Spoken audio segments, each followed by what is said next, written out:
Maintenant, on va parler un peu de la tomate. Ça, ce sont des cerises. Au fait, les tomates sont d'origine d'Amérique du Sud. Bon, les gens disent Mexique, tout simplement parce que les premières tomates qui ont été domestiquées, donc c'est par les Aztèques au Mexique, les tomates agrofruits.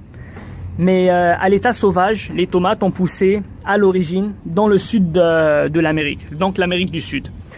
Les premières tomates qui sont arrivées en Europe, qui ont été plantées au sud de l'Espagne, c'est par les conquistadors, quelque chose, je sais pas, pendant la conquista, les Espagnols qui sont venus coloniser l'Amérique latine. En 1519, ils ont rapporté des fruits de tomates en Europe. Ils ont été plantés en Espagne, puis de l'Espagne, la plante s'est propagée sur toute l'Europe et après sur tous les pays du monde. Voilà. Donc j'ai fait des petites vidéos que j'ai fait avec vous. La vidéo sera longue, je sais, mais c'est de A à Z, vraiment tout sur la tomate. C'est très important ce que j'ai dit et ce que je vous ai montré. Donc si vous voulez vraiment connaître la tomate, suivez-la jusqu'à la fin. Pour l'engrais, on va utiliser de la potasse. Donc la potasse, on va mettre, je vous ai montré comment, de la cendre de bois et de la peau de banane. Pour l'azote, on va juste mettre dans le sol du fumier, du bon fumier en hiver pour que le fumier se décompose. Puis après, nourrir la plante quand on va l'installer au printemps. Bon, pour l'arrosage, si vous êtes en hiver, on ne va pas l'arroser. De toute façon, elle va geler, elle va mourir. Mais en été, ici à Beyrouth, c'est chaque jour. L'arrosage, c'est chaque jour. J'ai fait une vidéo et vous allez voir pourquoi. Si vous êtes sur la Méditerranée, alors là, c'est chaque jour. Mais si vous êtes un peu plus dans la montagne, dans une région où il fait un tout petit peu plus froid, peut-être un jour oui, un jour non, mais ça dépend de la région. Mais ici à Beyrouth, attention, l'arrosage c'est chaque jour. Je parlais de l'arrosage parce que mon téléphone s'est arrêté parce qu'il fait tellement chaud que mon téléphone a chauffé et donc elle a arrêté la caméra. Bon, voilà. Donc l'arrosage c'est vraiment chaque jour. J'ai arrosé hier, regardez. J'ai arrosé hier et là je vais arroser. Chaque jour j'arrose. Bon, voilà. Même avec la chaleur, si vous regardez la caméra, quand je filme sur le toit d'arc-en-ciel, on est sur les toits d'arc-en-ciel, c'est un peu flou, donc là je vais arrêter et bon, suivez la vidéo jusqu'à la fin, c'est vraiment important, j'ai mis toutes les étapes. Et un petit secret, plus les tomates, les fruits de tomates seront au soleil, et plus ils seront de bonne qualité, donc juteuses et avec un très bon goût.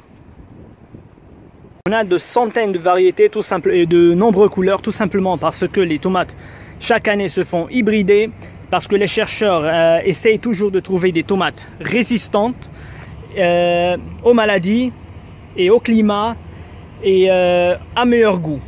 Donc on aura toujours de nouveautés sur le marché. Bon, alors pour faire les semis, on doit utiliser un terreau spécial semis. J'ai pas trouvé de terreau spécial semis, donc c'est un terreau universel que j'utilise. On a les plaques alvéolées là. J'ai rempli aux 3/4. Au 3/4 parce que je vais poser les graines et recouvrir environ un demi-centimètre de terreau universel. Je vous ai montré les semis. Bon, en fait, je vais faire la vidéo des semis maintenant, mais je ne vais pas publier. Je vais continuer la vidéo jusqu'à la fructification. Donc, je vais faire... non, je vais commencer d'abord par les tomates. Les tomates anciennes, variétés anciennes typiques de la région. Voilà. Et avec le couteau, je vais disperser un tout petit peu les graines.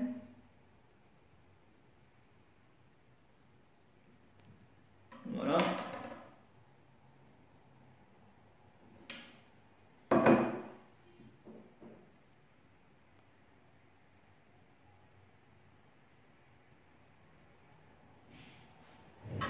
Là, je vais vous montrer maintenant. J'ai dispersé les graines, j'ai pas beaucoup mis.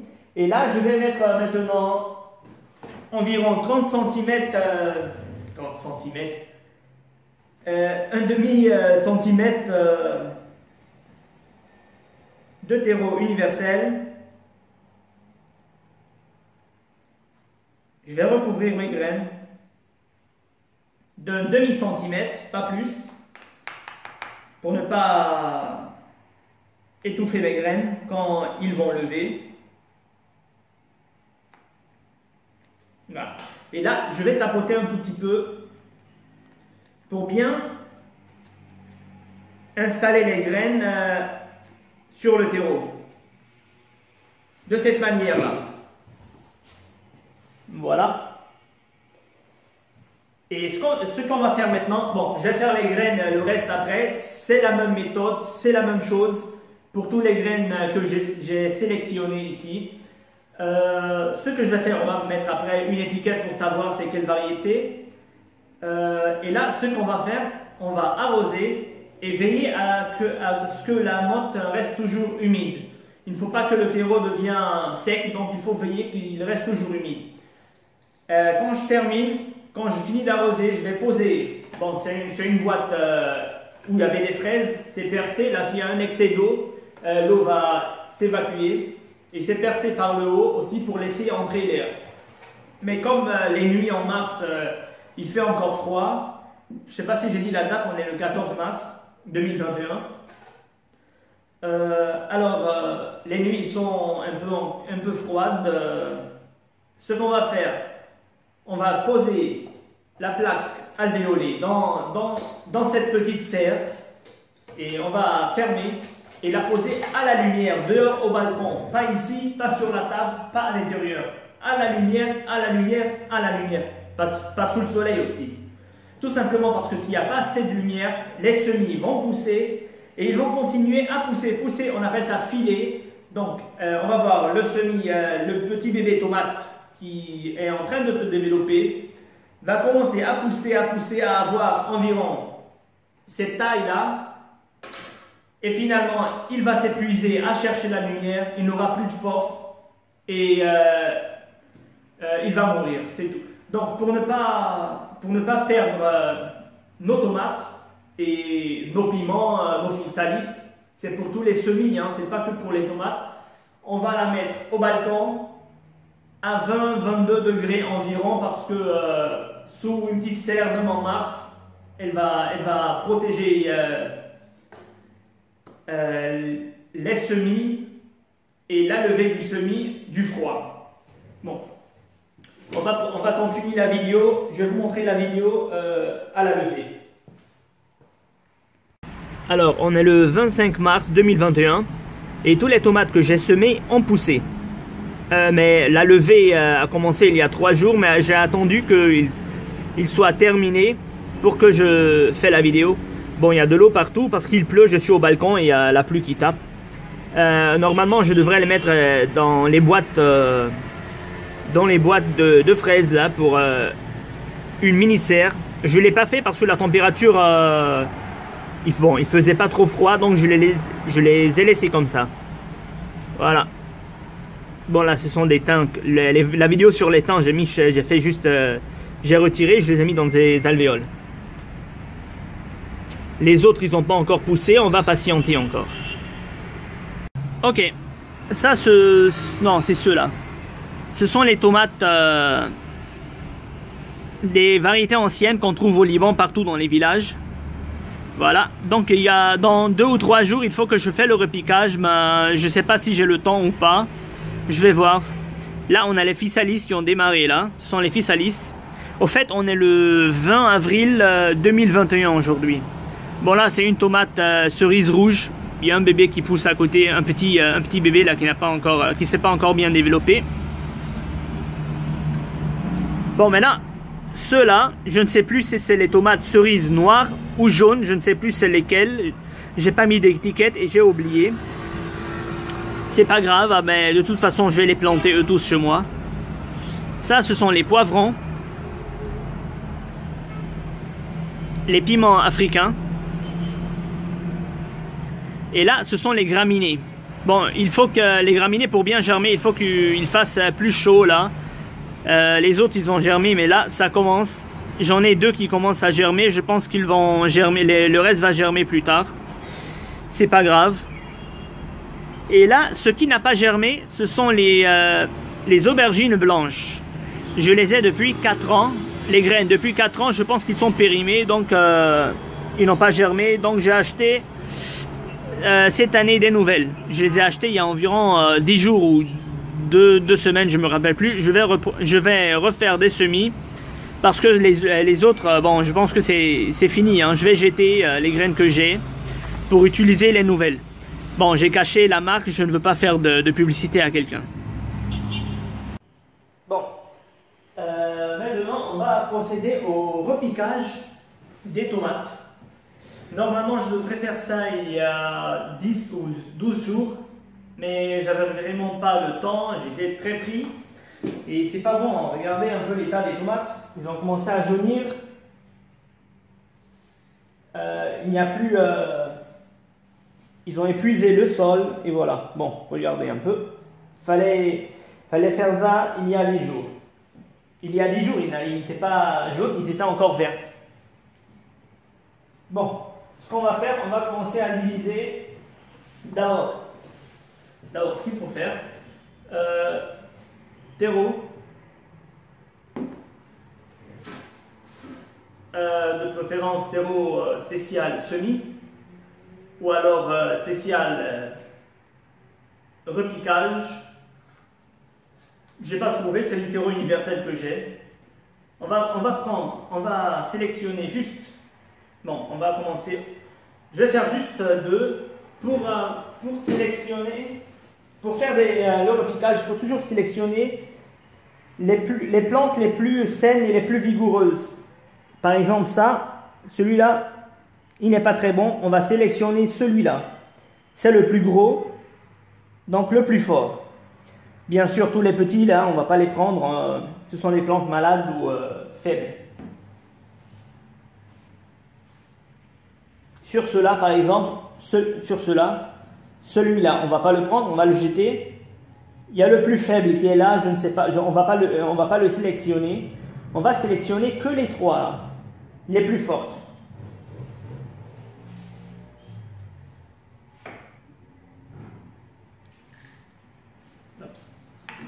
On retire la motte.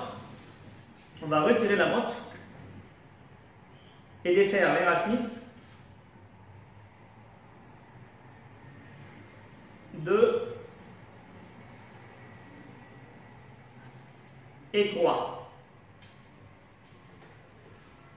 On va remplir le petit pot. Et c'est ce que j'avais fait quand j'ai planté celle-là. Hein. Bon, celle-là, je vais expliquer après pourquoi je l'ai installée ici. On va mettre un tout petit peu à la base, un petit peu de terreau. Et comment planter, comment repiquer.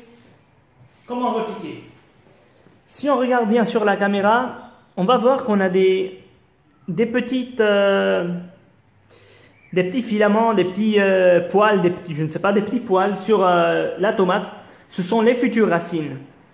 Là, ce sont les racines de la graine. Ici, ce sont les futures racines. Donc, ce que je vais faire, on va repiquer jusqu'ici. Donc, de cette manière, on va mettre le plant de tomate. Je vais le faire coucher parce que le pot, il n'est pas très grand. Jusqu'ici, jusqu'à la moitié. Voilà.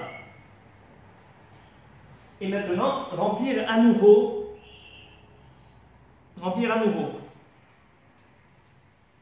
Tout simplement parce que les petites racines, les petits poils vont se transformer en nouveaux racines, ce qui va donner plus de nourriture à la plante pour avoir plus tard plus de fruits et de bonne qualité au fait. Parce que le plant de tomate est gourmande, alors plus la tomate a des racines et plus elle va se nourrir et nous donner plus de fruits avec un bon goût, un meilleur goût s'il est placé sous soleil parce que le soleil va jouer un rôle sur le goût du fruit. On va passer. Voilà. Donc on va obliger la tomate à faire plus de racines pour se nourrir plus. De cette manière, et c'est terminé. On va la poser à côté. On va sélectionner la deuxième. On va retirer juste la feuille jaune. De la même manière, je vais prendre un petit pot.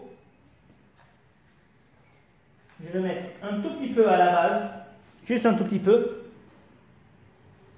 ma plante, je vais la mettre tout en bas, un peu couchée parce que le pot n'est pas trop profond, pour en profiter de plus d'espace pour créer les racines. Donc regardez un peu, vous avez vu, à la moitié. Je vais remettre le terreau. On va remettre le terreau jusqu'en haut, voilà, et bien tasser.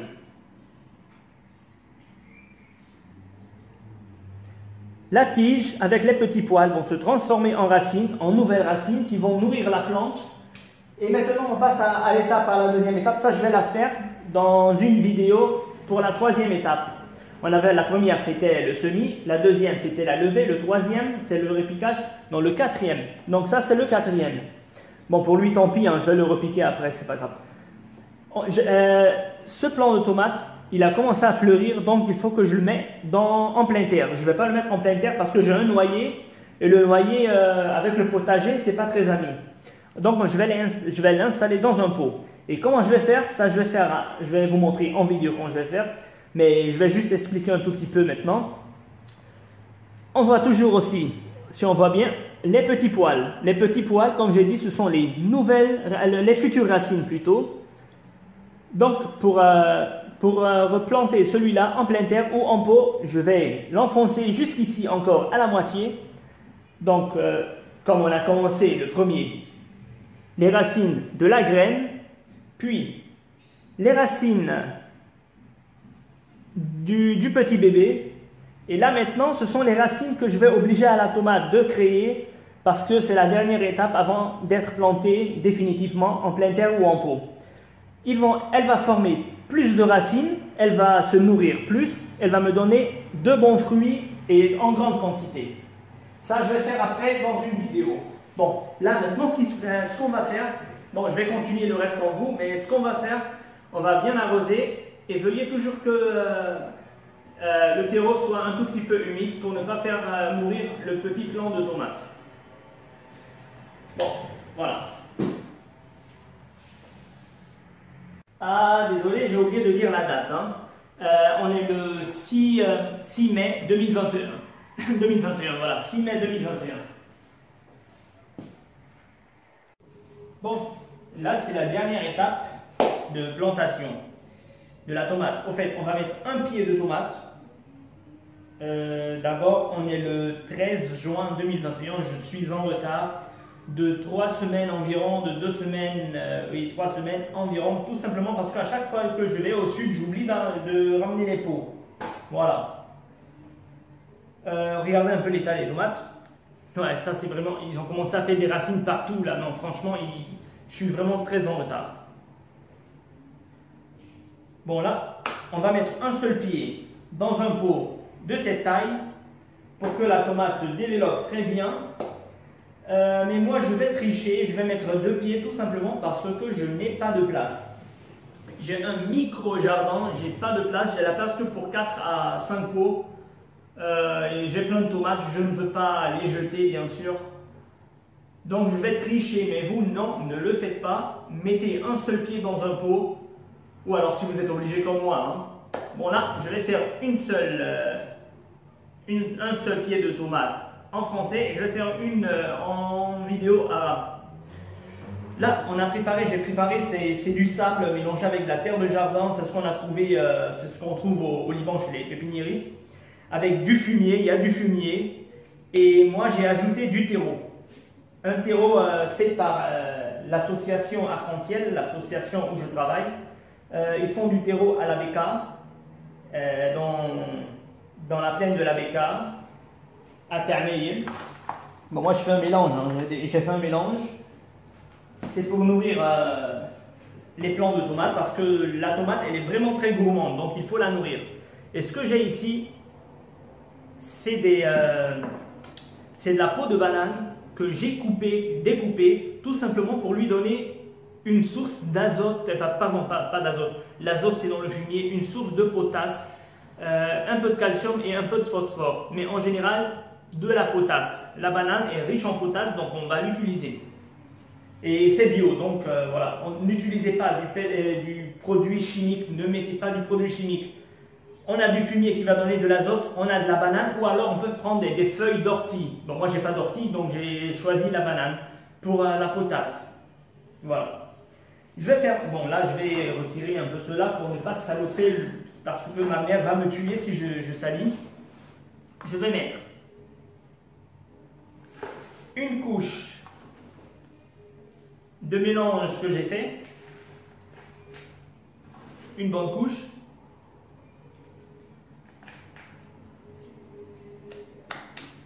Voilà. Bon, vous savez quoi? Non, je vais faire une en arabe et une en... parce que la vidéo... Bon, d'accord, ça va. Je vais faire une en arabe complet, et une en français complet. Voilà. Je vais mettre maintenant... J'ai mis jusqu'à là, jusqu'ici. Et maintenant, je vais mettre l'équivalent de 2 pots de banane environ. 2 pots de banane pour lui donner la potasse. Et ce que je vais faire, c'est recouvrir avec du sable, parce que les petites racines ne vont pas le temps. On va donner le temps à la banane de se décomposer et enrichir le sol avant que les racines des tomates vont pénétrer jusqu'à toucher la banane. Donc, maintenant là, bon là ça suffit. Il est à moitié. Maintenant, il est à moitié. Ce que je vais faire, écoutez, je vais prendre cela. Voilà. Et ce qu'on va faire, on va piquer jusqu'ici. Je vais vous montrer. Si vous regardez bien, on va voir les développements de racines partout. Il y a des petites racines qui se développent ici. Donc, on va, puisque c'est une gourmande, donc il faut l'obliger à faire des racines. On va la planter jusqu'ici, on va tout mettre jusqu'à là et laisser celui-là se développer. Donc cette partie, je vais la mettre là comme ça. Voilà. Je vais retirer la deuxième. De la même manière, la mettre ici. Voilà. Comme ça. Et maintenant, je vais remettre le sable jusqu'au fond. Ou bien la terre, ou bien le terreau. Bon, j'ai fait un mélange. Attention.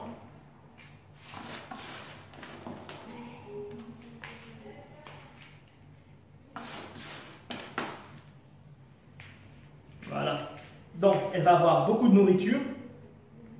Elle va avoir beaucoup de nourriture pour bien se développer. Bon, maintenant, je vais continuer la vidéo.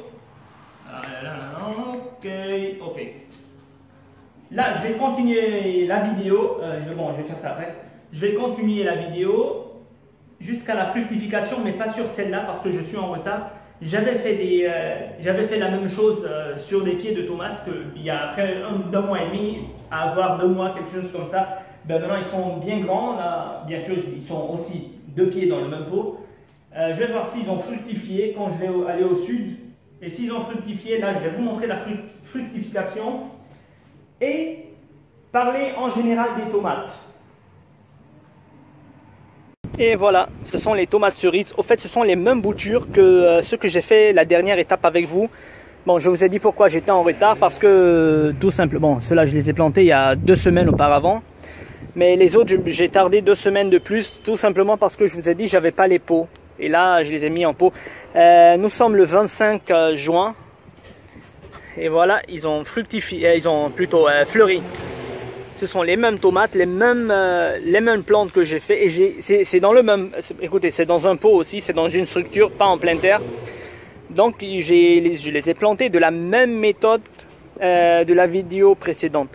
Mais les autres, si je les avais fait le même jour, ça sera différent. Ils auront la même taille et déjà fleuri. Mais comme j'avais un retard, c'est pour ça les autres vont encore donner 2 ou 3 semaines à fleurir. Là, je vais continuer la vidéo quand ils vont fructifier. Et après, je fais une vidéo sur les tomates, spéciales tomates, de A à Z, avec toutes les vidéos que j'ai fait. Ça sera un peu long, mais bon. Je vais les faire ici, mais pas au sud. J'ai pas le temps vraiment. Quand je vais au sud, je suis seul à travailler dans mon jardin. Donc, j'ai jamais le temps. Nous sommes sur les toits verts d'arc-en-ciel. Sur les toits verts d'arc-en-ciel au Liban, à Beyrouth. Donc, je vais faire la vidéo sur ces plantes là. Et voilà, nous sommes le 28 juin 2021 et les premiers tomates, de la graine jusqu'au fruit. Voilà. Ok, on est le 6 mai 2021 sur les toits d'arc-en-ciel, l'NGO où je travaille, à Beyrouth. On a les tomates qui ont déjà, bon, ils ont poussé tout seuls. Ce sont des semis que je fais depuis plus de 5 ans sur des tomates cerises. Je vais vous montrer déjà, ils ont déjà fructifié de l'autre côté parce qu'ils sont en plein soleil. Bon là, on a le soleil juste un peu le matin qui va frapper vers là. Et après, elle sera à l'ombre. Bon, le soleil va partir de l'autre côté, mais l'autre tomate, elle est au soleil. Bon, là, elles n'ont pas encore fructifié. Ils n'ont pas donné des fruits, mais ça va arriver. Ils ont poussé à la fin de janvier. Ça fait près de 3 mois et demi maintenant. Voilà. Donc, en hiver, comme en été, à Beyrouth, vous pouvez planter des tomates, il n'y a pas de problème. Parce qu'à 10 degrés, les tomates vont stopper la végétation, mais à moins de 10 degrés, elles vont mourir. Qu'est-ce que je disais aussi, pour avoir des fruits, il faut une température entre 15, 16, 17 degrés environ. Et là, on les a à Beyrouth, sauf pendant les tempêtes qui vont durer que 2 ou 3 jours. Une température de 12 ou 10 degrés, mais pas moins que ça. Alors, il n'y a pas de problème. Si vous êtes à Beyrouth, vous pouvez planter des tomates partout, en hiver comme en été. Voilà, je vais vous montrer de l'autre côté. Voilà, je fais une petite pause. Et là, puisqu'elle est en plein soleil, elle va rester toute la journée en plein soleil de ce côté et de ce côté. Alors, elle nous a déjà donné des fruits. Mais même en hiver, on aura des fruits. Voilà. Si la tomate elle est au soleil, elle va fructifier avant ceux qui ne sont pas au soleil. 10 juin 2021. Sur les toits d'arc-en-ciel et les tomates ont commencé à mûrir. Bon, ce sont ceux qui étaient un peu à l'ombre. Bon là, maintenant, le soleil va commencer à partir. On est l'après-midi là. Voilà. Elles vont très bien. Voilà. Je sais pas si on les voit. J'en ai d'autres, attendez.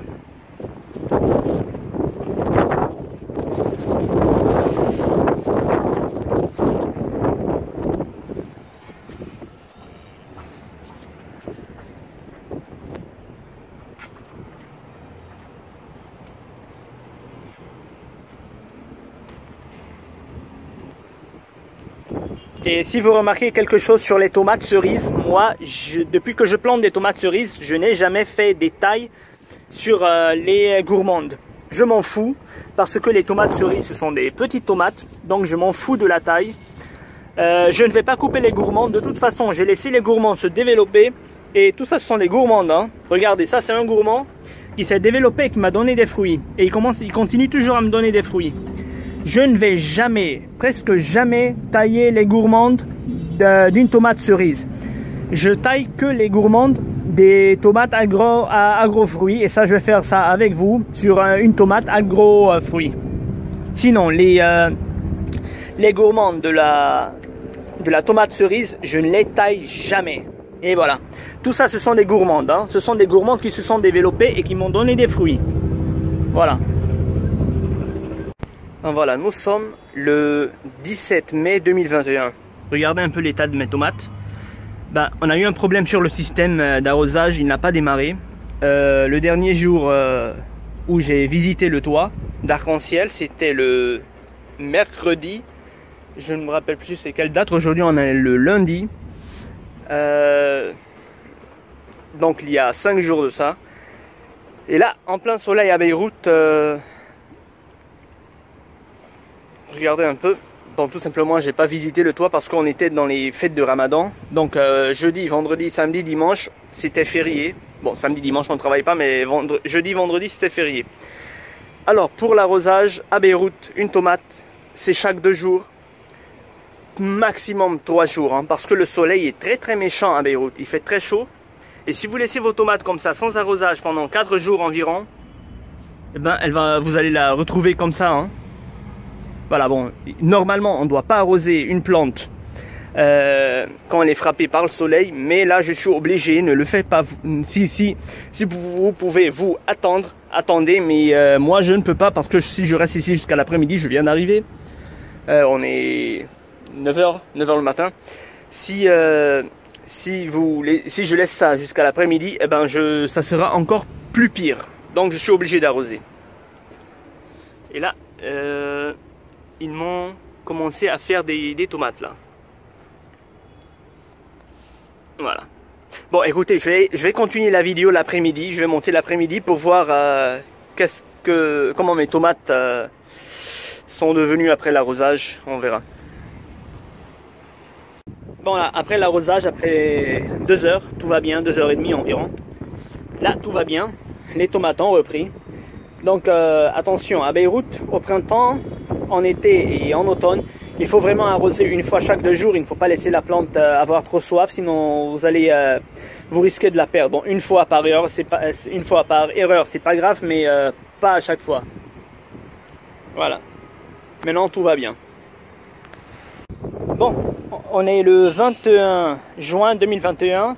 On est à Beyrouth sur les toits d'arc-en-ciel. On va parler un peu des maladies et le plus grand problème que j'ai sur mes tomates sur le toit d'arc-en-ciel. Bon, je vous montre l'oïdium. C'est pas une tomate, c'est une courgette. L'oïdium. J'ai pas d'oïdium sur mes tomates, c'est bien. Mais j'ai une autre maladie, c'est le mildiou. Une maladie fongique. Pour s'en débarrasser, il faut juste couper la feuille atteinte, la brûler, ne pas la mettre dans le jardin. Voilà. Si l'attaque est trop sévère, puisque nous on n'utilise pas du pesticide ni de fongicide sur le toit d'arc-en-ciel, sur nos produits, donc la plante, désolée, elle sera retirée. On ne va pas la garder. Voilà, moi, je ne jette pas les herbes quand je retire. Je fais juste un paillage pour limiter le taux d'humidité. Parce que voilà, on a le mildiou. Le mildiou, c'est une poudre noire qui va venir s'installer sur la plante. Tout va devenir tout noir, marron, noir, bizarre. C'est une maladie fongique qu'on a toujours sur les toits d'arc-en-ciel en été. Parce que là, il y a trop d'humidité, même pas seulement dans le sol, il n'y a pas trop d'humidité dans le sol, mais je parle de l'atmosphère. Dans l'air, il y a plein d'humidité, tout simplement parce que nous sommes à Beyrouth. Et là, c'est l'autoroute qui mène jusqu'au port, là-bas. Donc, derrière les immeubles, là, à 10 minutes, on a le port de Beyrouth, donc on est sur la mer. Bien sûr, on est sur la Méditerranée et près de la mer, on a beaucoup d'humidité. Donc voilà, c'est ce qui déclenche toujours le mildiou. En hiver, on a un autre problème, c'est le vent. C'est le vent. C'est pour ça que je mets jamais des tuteurs sur mes tomates. Je préfère les garder en cascade, comme ça ils vont retomber. Ils seront protégés par le vent qui va vraiment frapper très fort. Donc là, puisqu'on doit utiliser un fongicide, mais comme nous, sur les toits d'arc-en-ciel, on n'utilise pas de fongicide, on va essayer de limiter les arrosages. On va essayer de faire un paillage comme ce que j'ai fait. Récupérer, laisser la plante pousser, donner ce qu'elle a donné et voilà, c'est tout. Sinon, le mildiou, on l'a toujours eu sur les toits d'arc-en-ciel, sur les tomates. C'est dû à l'humidité de Beyrouth. Ben voilà, là-bas il y a le mildiou. Ici il n'y a pas de mildiou et la plante elle va très bien. Celles-là elles vont très bien parce qu'elles sont un tout petit peu plus loin et elles ne sont pas directement exposées à l'humidité qui va frapper. Les autres ils seront frappés par l'humidité, donc ils vont être atteints de mildiou. Ceux-là ils sont plus protégés vers le mur et ils vont très bien, les voilà. Les voilà. Donc il faut toujours utiliser aussi, c'est pas seulement à cause de la tomate, c'est pas à cause seulement de l'exposition, mais toujours de préférence utiliser des pieds de tomates résistants, une variété résistante et ne pas acheter une variété non résistante. Et on a aussi, bon je l'ai eu il y a 3 ans mais pas maintenant, c'était sur des tomates à gros fruits, j'ai plus acheté cette variété, tout simplement elle n'est pas résistante. Ils étaient plantés là, on a eu une attaque d'alternariose. J'ai pas d'attaque d'alternariose pour l'instant, mais l'alternariose c'est la même chose. On aura des feuilles jaunes avec des petits pointillés marrons comme des petites brûlures, pas seulement sur la feuille mais sur les fruits et même sur la tige. L'alternariose est très contagieuse. Dès qu'on trouve une feuille qui a jauni avec des petits points, c'est un signe d'alternariose. Il faut vite éliminer la plante, sinon elle va tout attaquer. C'est vraiment très dangereux l'alternariose. Là, heureusement, j'ai pas, mais je vous dis juste l'exemple. Et là, elles seront aussi attaquées par la cochenille farineuse. Ben, bon, j'en ai deux, je vais faire une en français, une en arabe. La cochenille farineuse, c'est pas très grave. On va juste, paf, l'écraser et c'est terminé. Voilà, je vais juste faire ça. Et c'est terminé. Ok, là, je vais vous montrer plutôt des tomates cerises que j'ai récoltées. Ben, ils sont attaqués par des vers. Ce sont des vers. Il y en a d'autres. Voilà, ce sont des vers. Bon, nous, on va pas utiliser du pesticide, bien sûr. On a un produit bio contre les vers. C'est fabriqué par Arc-en-Ciel, l'association Arc-en-Ciel à la Becca, dans le nord. Je vais vous montrer le produit après. Là, j'avais pas mis, mais maintenant, puisque j'ai détecté les vers, je dois utiliser le produit. C'est 100% bio. Voilà. Le produit, il est de couleur marron, c'est du liquide. Ça sent pas bon en tout cas, ça sent pas bon. Voilà. C'est du produit garanti, même pour l'agriculture bio. Il n'y a pas de pesticides à l'intérieur. Pour plus de contacts, alors on va contacter l'association Arc-en-Ciel et pour plus d'informations sur le produit. On a une maladie aussi très fréquente sur les tomates. Au fait, c'est la carence en calcium. Heureusement, j'ai pas sur mon toit, mais je vais juste vous expliquer c'est quoi. La maladie du cul noir. On a une tomate avec la base en bas tout pourri. Ça s'appelle la maladie du cul noir. C'est une carence en calcium. C'est que la terre manque de calcium. Il faut nourrir le sol avec un bon fumier, du bon terreau, du bon compost à l'automne. À la fin de l'automne pour que le sol s'enrichisse très bien pendant l'hiver avant de planter les tomates au printemps. Pour éviter, voilà, moi j'ai jamais cette maladie tout simplement parce que j'enrichis mon sol chaque hiver avant la plantation au début du printemps. L'œillet d'Inde, l'ami de la tomate. Moi je les plante toujours avec la tomate tout simplement parce qu'elle protège mes tomates de plusieurs insectes. Et surtout les nématodes. Les nématodes, on les appelle aussi les vers ronds. Ce sont des petits vers microscopiques dans le sol qui vont venir détruire les racines de la tomate. Donc les œillets d'Inde éloignent les nématodes. Toujours les planter avec les tomates. Elles sont vraiment efficaces. Donc voilà, on a aussi les aleraudes. Les aleraudes, c'est des petits papillons en blanc d'1 millimètre, hein, pas plus, 1,5 mm. Qui vont venir attaquer les plantes. Bon, écoutez, dès qu'on trouve une aleraude, il faut prendre juste un scotch et venir capturer les aleraudes et c'est terminé. Il ne faut pas utiliser du pesticide. De toute façon, même si vous utilisez du pesticide sur les aleraudes, ils seront très résistants aux pesticides. Ils ne vont pas mourir facilement. Donc vous allez passer 2 semaines en train de pulvériser du pesticide et ça, c'est très dangereux pour la nature et dangereux pour vous. Donc il faut juste les capturer et vite fait parce qu'ils vont se multiplier rapidement. Donc il faut vite agir. Voilà. Bon, c'est pas toutes les maladies et tous les virus. On en a des centaines de maladies et de centaines de virus sur les tomates. Mais ceux dont je viens de parler, ce sont les plus populaires, les plus communs dans un potager. Maintenant, si vous voulez vraiment faire des recherches, vous voulez vous spécialiser dans la tomate, alors vous allez trouver des centaines de virus, des centaines de maladies, mais c'est rare, on ne va pas les trouver dans tous les potagers, ni dans toutes les régions du monde.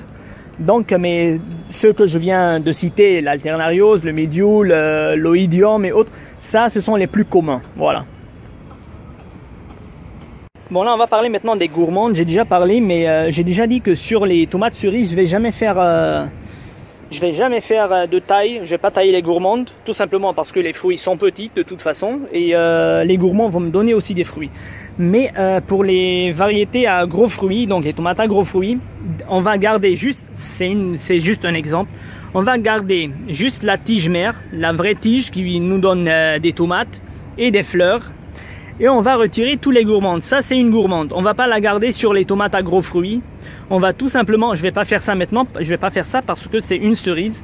On va tout simplement paf ou pincer ou alors casser, couper la gourmande et c'est tout. Alors c'était tout pour les tomates, j'ai presque tout dit, on a parlé de A à Z, Et alors à bientôt pour une nouvelle vidéo, pour parler d'une autre plante, pourquoi pas les aubergines, puisqu'elles commencent à faire des fleurs. Peut-être je vais faire une vidéo sur les aubergines.